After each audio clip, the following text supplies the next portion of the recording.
بسم الله الرحمن الرحيم. اللهم صل على سيدنا محمد وعلى آل سيدنا محمد صلاة تنجينا بها من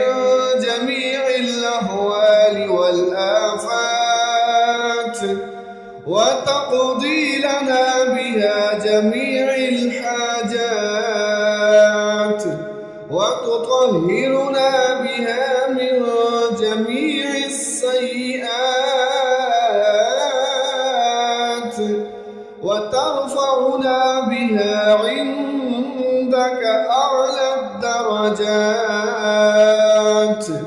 وتبلغنا بها أقصى الغايات من جميع الخيرات في الحياة وبعد الممات، إنك مجيب الدعوات ورافع الدرجات